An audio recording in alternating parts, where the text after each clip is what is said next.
wonderful, especially our little biddies that are here. Let's go ahead and stand and sing another song. It's very short and easy. We're going to sing it over and over. I Am Letting Go. We actually did it a couple weeks ago when Jack Fowler was here. The burning goal ceremony, but it's appropriate year round. It's a constant process. Letting go and letting God. Okay, get it. I am letting go of the things that no longer serve me. As I'm letting go, I am healed, I am made whole. I am letting go of the things that no longer serve me. As I'm letting go, I am healed, I am made whole. Take a deep breath and think about that for just a little bit. I'm letting go. We'll sing it again.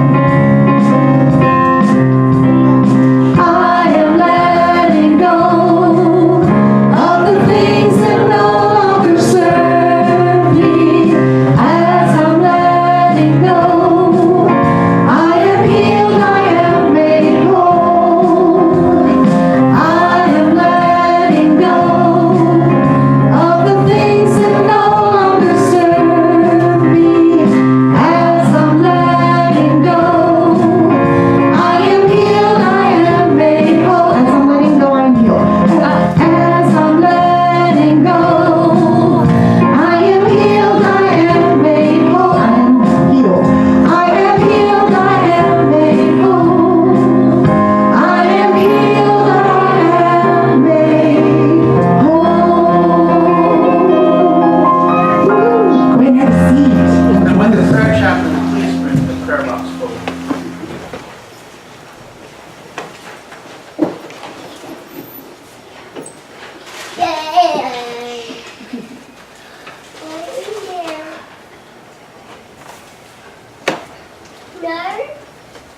Throughout the week and other times on Sunday school,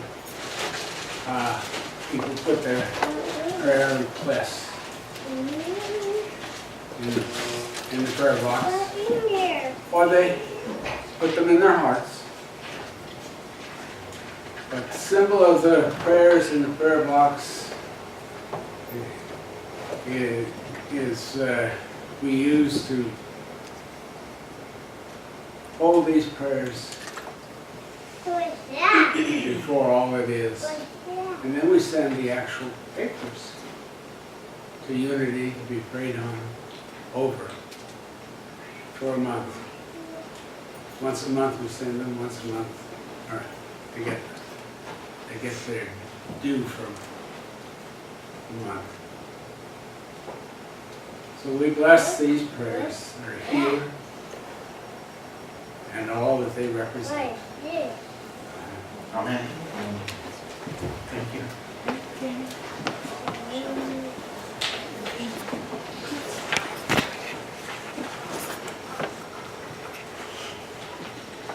And now I'll read the daily word. The daily word this morning is spiritual family. I align myself with others in a spirit of support and cooperation. I am a spiritual being. Nothing is missing. Nothing is withheld. I allow my Christ nature to make the choices that lead me through any challenges I may face. I also know that creating or developing a world that works for everyone and a new spiritual consciousness is a collective effort. It relies on a sense of cooperation and understanding that allows my nature to align with others who share my sense of divine purpose. We come together for mutual support at every opportunity, uniting to fulfill the purpose of divine wisdom, life, and love. I am grateful for the love I receive from my spiritual family. I align with others in a spirit of support and cooperation. The scripture for this morning comes from Ephesians chapter 2, verses 19 and 20. You are citizens with the saints and also members of the household of God, built upon the foundation of the apostles and the prophets. You are my spiritual family, and I am so thankful for each and every one of you. The ones that are here this morning and the ones that aren't with us this morning. Please let us begin to move to that secret place within in preparation to affirm our Lord's Prayer. Our Father, who art in heaven, hallowed be thy name. Thy kingdom come, thy will be done, on earth as it is in heaven. Give us this day our daily bread, and forgive us our debts as we forgive our debtors. And leave us not in temptation, but deliver us from evil. For thine is the kingdom, and the power, and the glory forever. Amen.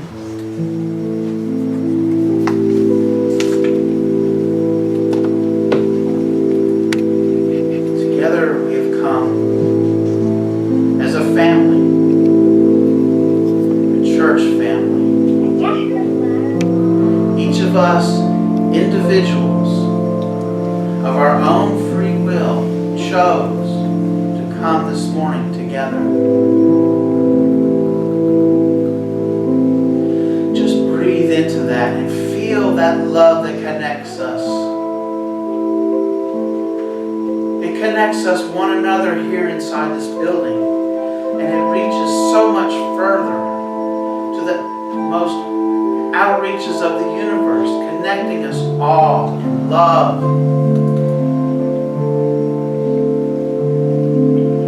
And as we breathe, let us relax and just feel the security of that love, the support of spirit, the support of one another, family, community.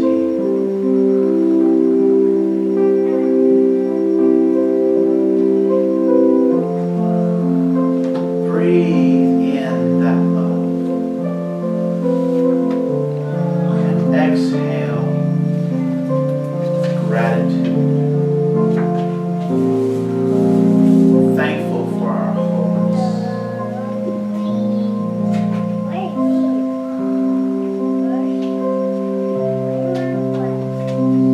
Feel yourself in the flow as the music passes by you,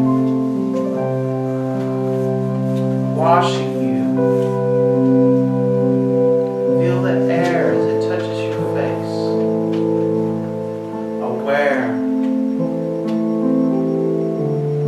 Aware of each little sound.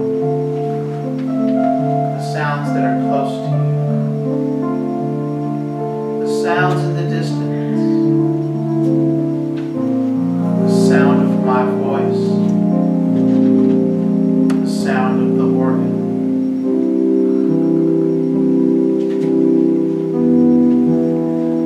As it becomes quieter, just move a little deeper into spirit, feeling the stillness within as our minds rest in the silence.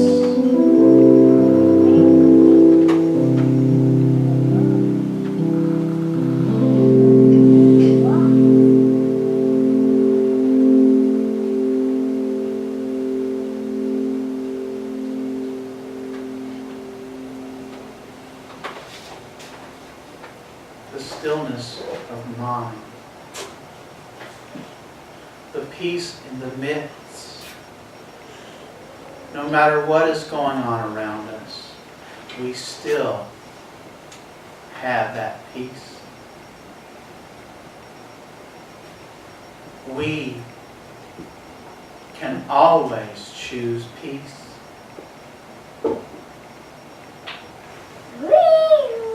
When we hear something other than the stillness, just allow it to move you deeper. When the unexpected happens,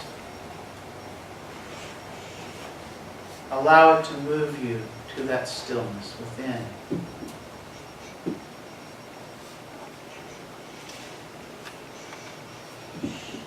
Peace.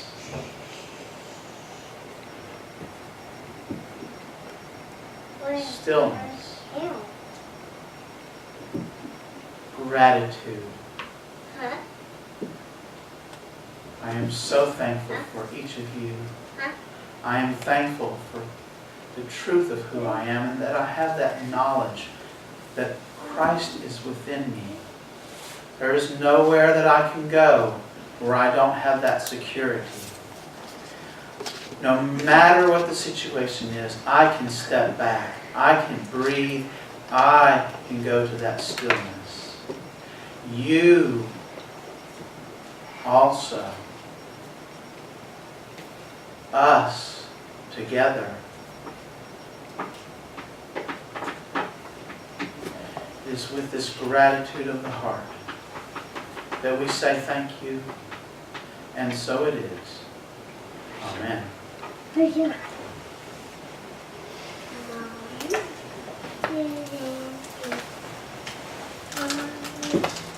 Good morning, everyone. Good morning.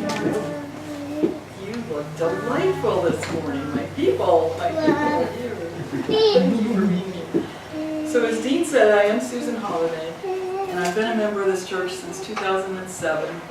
I went back to college in 2003, and it took me 3 years to finish, although I had been working on that degree for 40 years. 1965 to 2006. Every year I made a New Year's resolution. I'm going to finish my degree this year. And every year I got one more class, or two more classes, or three more classes. And most of the places that I found myself in the world, following a military spouse around, there were places to gather more credits. But most of the colleges I went to said, oh, those are all too old, those credits. You have to do those over again. And I said, no, I'm not going back to first, second year college again. Oh, man. But Agnes Scott was very welcoming. They had a lot of support. They took all my credits.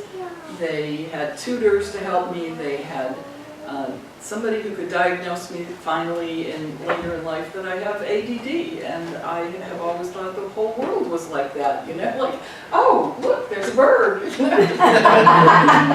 oh my gosh, these people are all finished with their test, how am I going to finish my test, you know? Panic. So that was the one place in the world that I could finish my degree, I believe. So I see the value of New Year's resolutions. I kept working at it. I kept them on my list of things that I'm going to do this year, and it finally came true. But how many other resolutions did I have on my list that didn't make it so far? You know, what kind of resolutions do you know about? We hear on the news and in magazines and each other. We say, have you made your New Year's resolutions? And a lot of people talk about it. Why do we talk about it in this society? This is my question.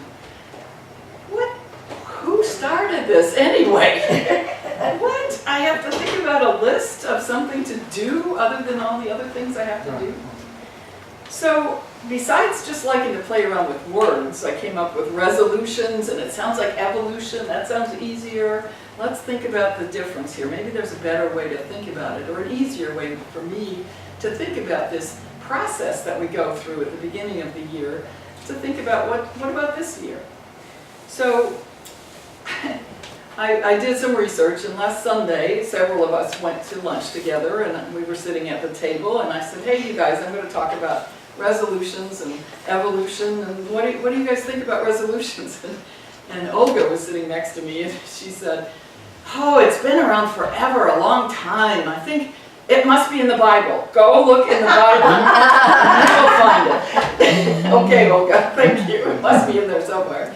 Well, I didn't find the book of resolutions. It's a similar sounding book at the end, you know, but I didn't quite find that. And then David over here, he popped up. I'm going to call you out, sorry. He said, I don't even make them anymore. What's the difference? They never happen anyway, you know? And I said, I know that feeling, I know that feeling. And I found a survey that the infamous Costco Incorporated did of their members, probably so they could sell them more things. They wanted to do a survey to find out what people were resolving, you know, to do for the next year. So 37% of the people that answered said, I don't make resolutions at all. So you're not alone, David. I bet there's some other people in this room too. So thinking about Olga and the Bible, and I thought, you know, I used to be one of those kids in Sunday school. I grew up in this place in Wisconsin with the little people that went to church and studied the Bible. And I remembered a story or a song about to everything there is a season.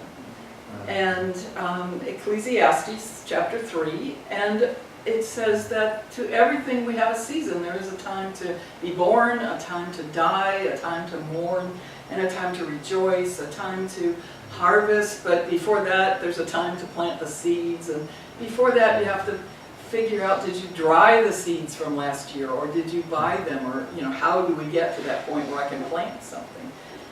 And so I thought, well, there's a sense from this parable that there's a time to think about my life as well.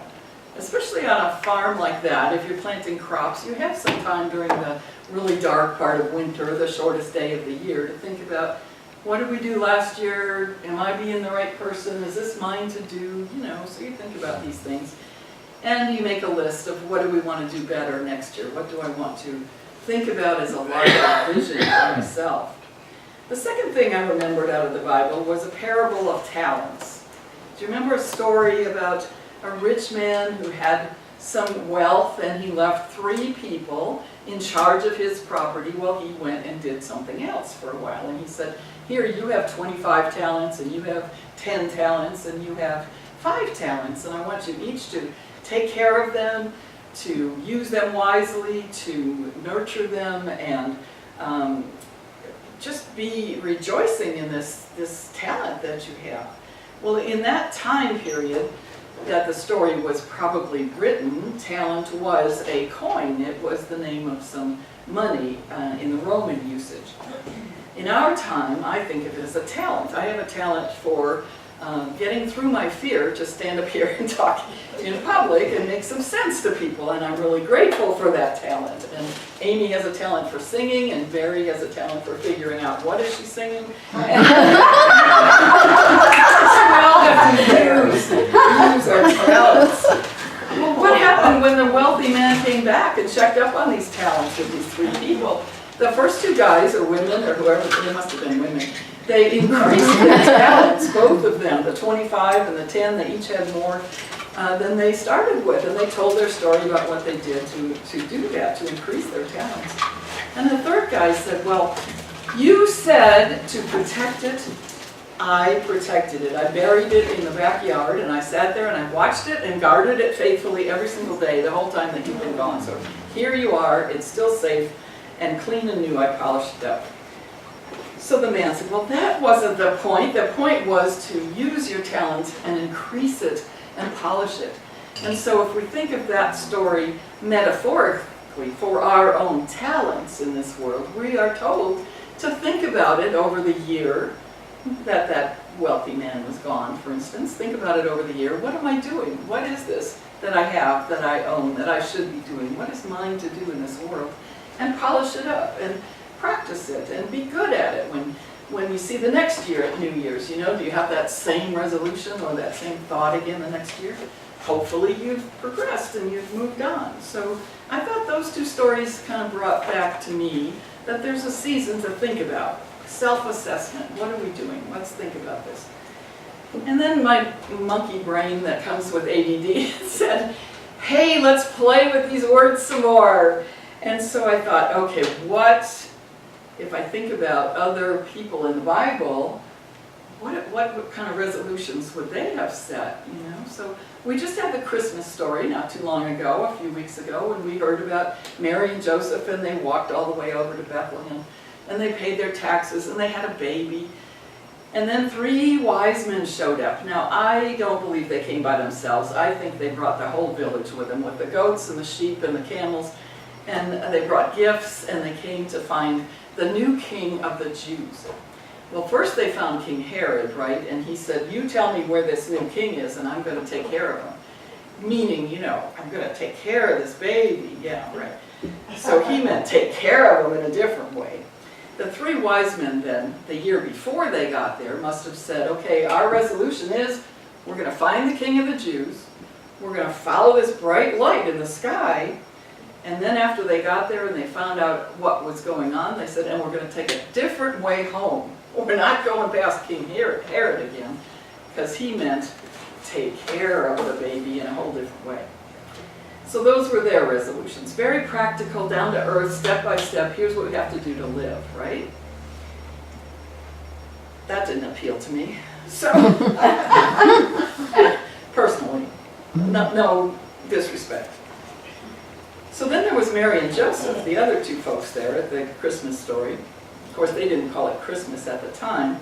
They were of the Jewish faith, actually, and that it was the season of Rosh Hashanah, which would have been the shortest day of the year. It would have been what they called the head of the year, the beginning of the year.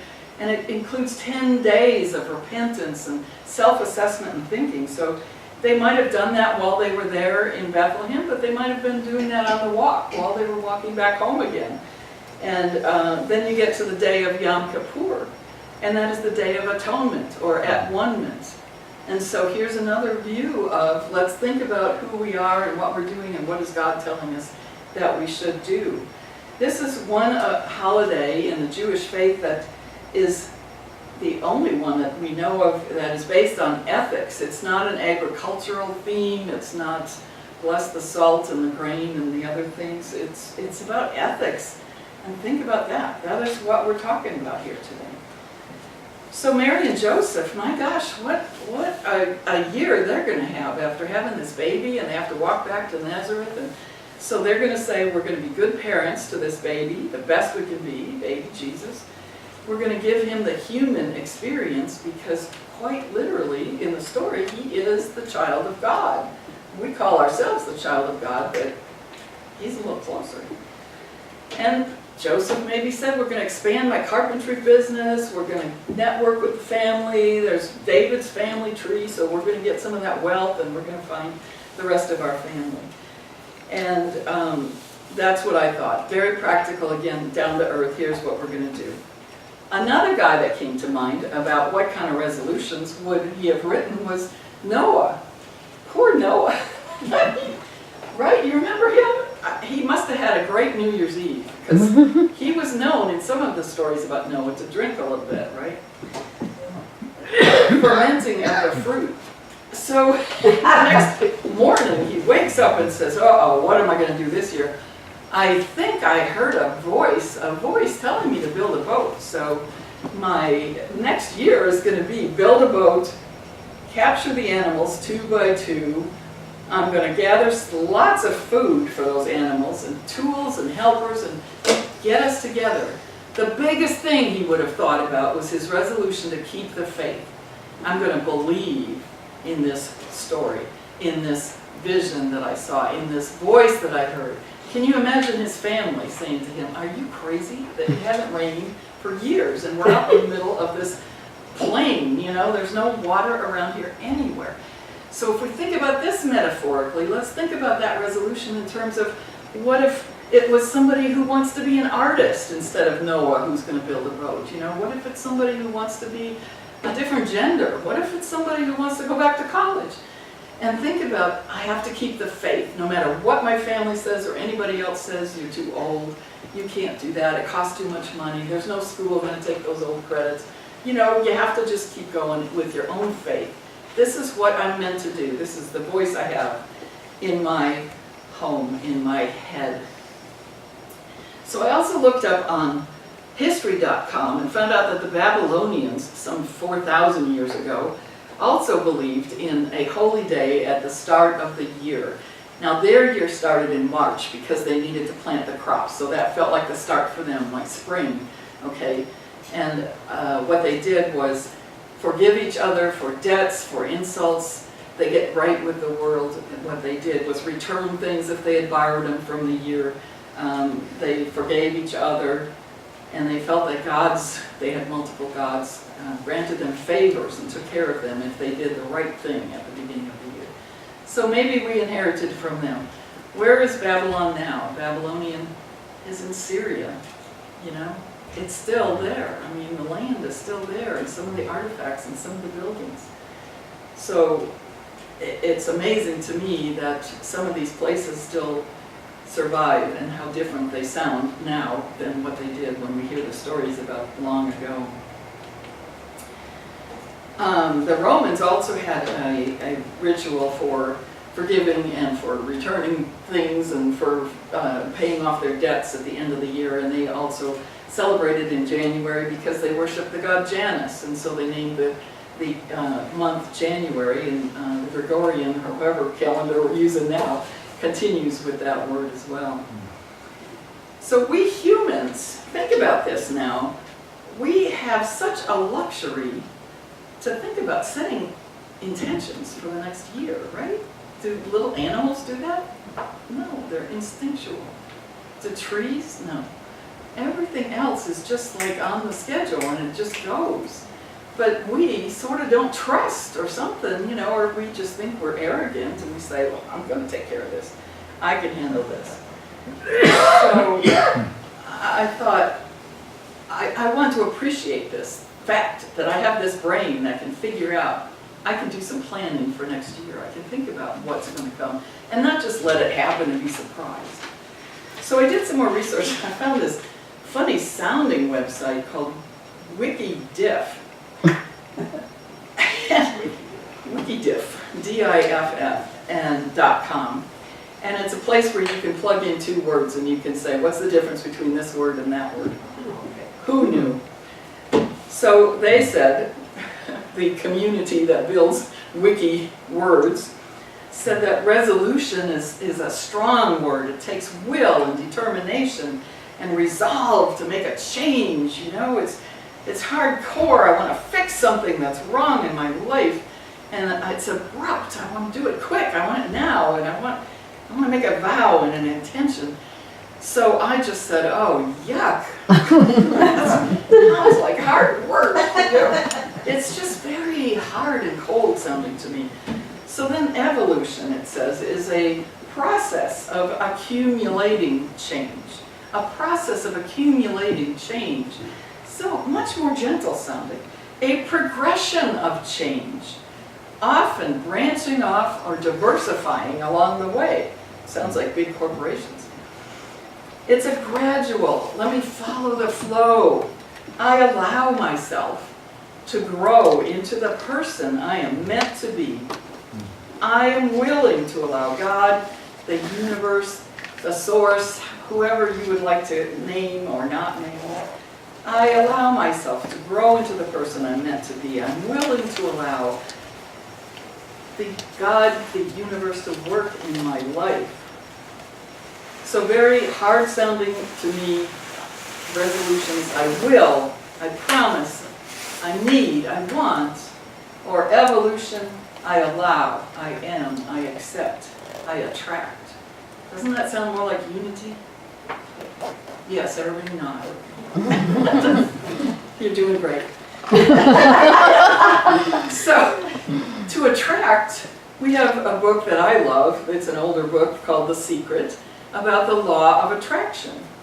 And so it says that there is a flow of energy in the world, and if you are stating clearly that I attract this to me, you affirm I already have this.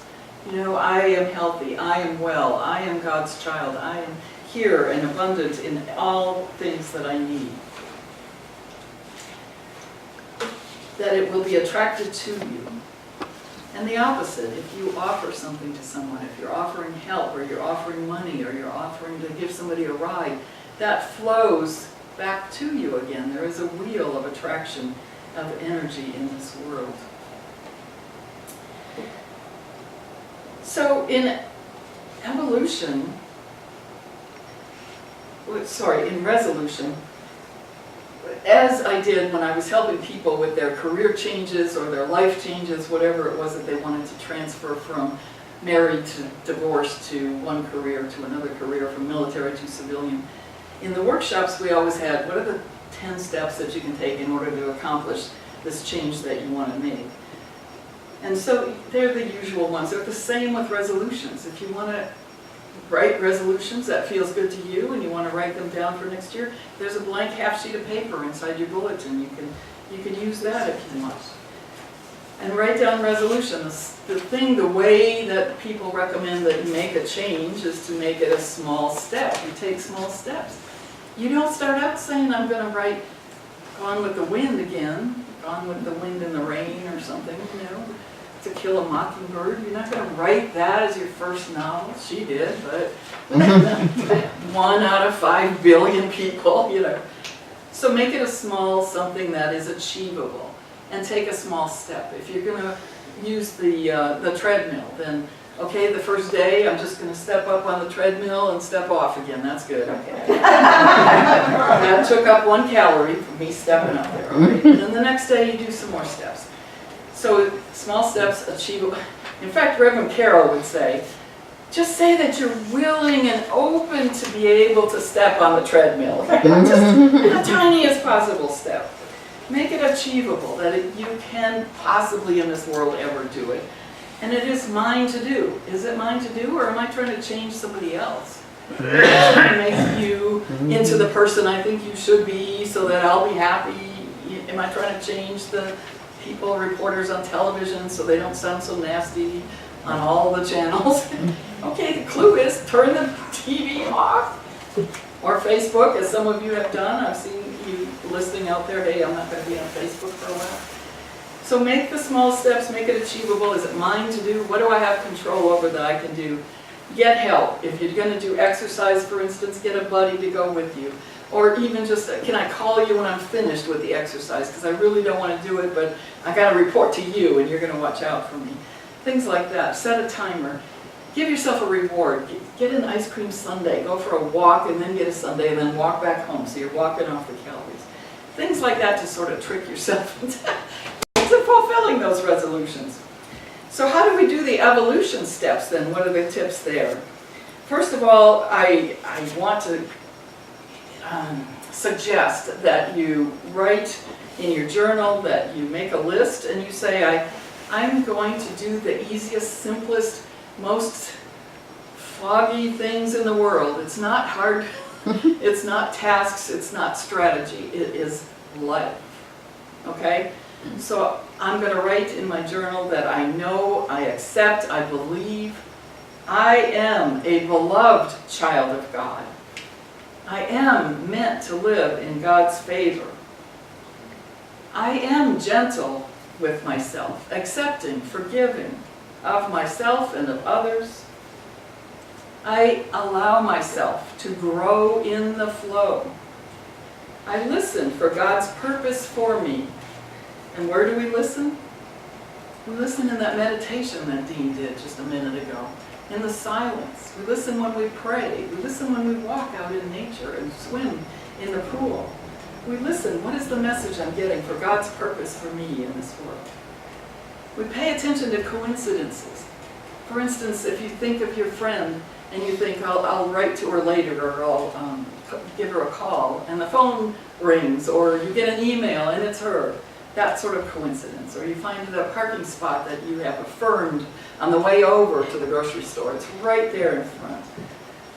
Those kind of coincidences give you messages from the universe. Say yes. I say yes frequently to new things, new ideas, new openings, new options, to help from everywhere that I could possibly get it.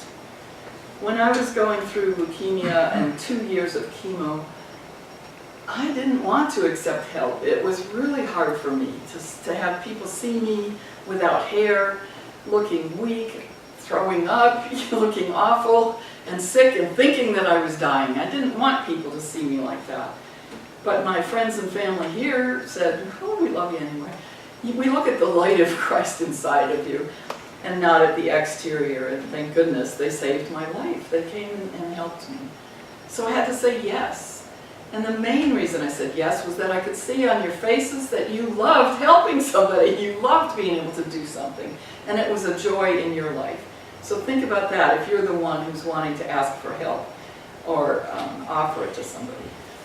And a smile. I smile is a word I would write in my journal every single day. Remember to smile, because I can concentrate really hard and I'm just walking around going frowning and people are scared of me because get out of my way.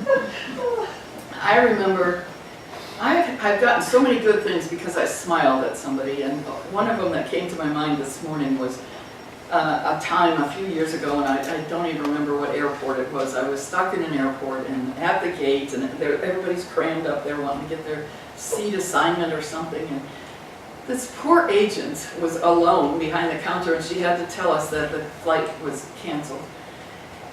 And she just looked like, I don't even want to say this. And of course, 8 people just were right there at the counter, and they were pounding on it and waving their credit cards at her and yelling and screaming and hateful and awful, awful things.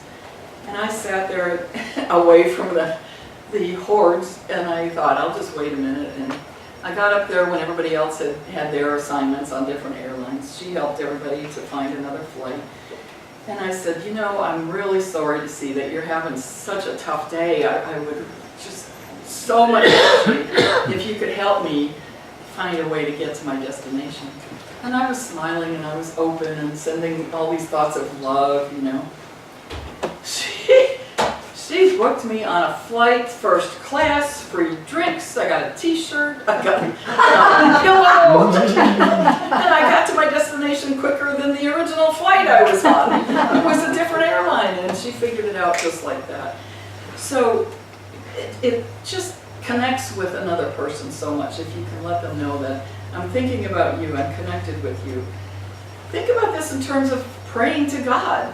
Do you ever pray to God and say, why aren't you helping me with this? Why is this happening? What's going on, God? Come on. You're supposed to be a loving, gentle God. Do you think He wants to listen to that? Or she, as the case might be. So think about me approaching that agent and saying, I appreciate what you're doing. I love you. I'm grateful for everything. Please let me know that I'm affirming I have a better flight in this life. I have a better place, a better seat. I'm going places, and I'm with you, God. And I bet you get a better response. So I gave you the tips for resolutions, right? Small steps, and figure out if it's for you to do. How do we figure out how to do this evolutionary thing? This is existing. It's life and love. I would recommend looking in your bulletin, your booklet, and you've got these 5 tenets of unity. I would say these are the steps to get to this next evolution of your life. God is good. I believe that. Write that in my journal. Believe that. Live it. Take it to other people. God is a good God, not judgmental, not fire and brimstone. Right? God is with us. God wants us to succeed. People are good. Every person you run into, even if they're saying hateful things, they have a goodness in their heart. They believe that what they're saying is what's good for them. Right? I mean, we all believe that what we're saying is good for the world. People are good. 3, thoughts are what create our experience. We have to have a thought first, and that sets us apart from many of the other species on Earth. I'm not going to swear about dogs and cats and horses. And I think they have thoughts too, but they may have different pictures inside their head than we do. But thoughts create our experience. So if you're thinking nasty, darn, phooey, bluey, swearing, cuss words kind of thoughts, guess what? That law of attraction is working that way too. It's going to come back to you and give you nasty things in your life. Prayer is the connection. Meditation is prayer. Walking in nature is prayer. Speaking to Source is a 2-way conversation. And The part that's hard for me, action is needed. So I can make a lot of good lists about what to do, and I believe, and I'm going to live this life and shine my light out into the world, but what is the action I'm going to take to move forward? That is a whole nother story, as Dean said last week. That is another talk. And so today, in conclusion, I'm going to leave you with that. Dean also said last week that our job is to be. This is our whole job on earth, is to be a human being, not a human doing, not a human existing, surviving, scrunching, but a human being. Our job is to be alive, to hold the higher vibration in this world, and not get down there with those people who are so upset about everything that's happening. To hold the higher vibration. That I can do that at home, I can do that in my car, I can do that here in this church with other like-minded people, thank goodness. Our job is to be a prism for the rainbow of the Christ light coming through that prism, and it breaks it up into all those pretty lights. That is our job, is to be that prism in light into this world. So that people come up to you and say, I want what you're doing because you just look fascinating, you know? And that you can say, come to Unity Church. We believe in loving each other, we are connected, and God is good. So release those abrupt resolutions, or work on them a little bit at a time, and embrace the gentle evolution. Whenever, wherever possible, always be open to wonderment, and always choose hope. Thank you. Thank you. You did it! She stood up the whole time. I was watching your kid, but you need a chair. Thank you. I will bring you a chair. So we're going to go ahead and stand and sing the next song. Ironically, the next song in my special is the same name, but they're different songs. It's in the red book, number 234, if you want to follow along there, 234. And I'm going to sing it through. Certainly join if you want to, but we're going to sing the first verse twice. Wonderful, wonderful, fortunate you. This is the year that your dreams come true. This is the year that your ships come in. This is the year you find Christ within. See how it says, we're going to sing it again. Verse 1. Wonderful, wonderful, fortunate you. This is the year that your dreams come true. This is the year when your ships come in. This is the year you find Christ within. Look at verse 2 here. This is the year you will be glad to live. This is the year you have much to give. This is the year when you know the truth. This is the year when you find who you. Got one more verse, darling? One more verse, keep playing. This is the year when we'll bring happiness. This is the year you will live in Christ. Wonderful, wonderful, fortunate you. This is the year that your dreams come true. Okay, good, awesome. Sit down. That was awesome. That was a fun little ditty song. And now I will go ahead and, oh, I'm so grateful. I had to let it go, my voice, and then it came back. Go figure. So, I'm almost done with that. This is the year by David Roth.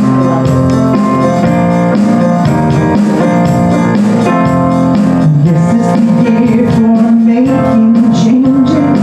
This is the year for moving on. This is the year of overcoming. This is the year for growing strong. This is the year for renewing thinking. This is the year for making plans. This is the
That's right. Remember that.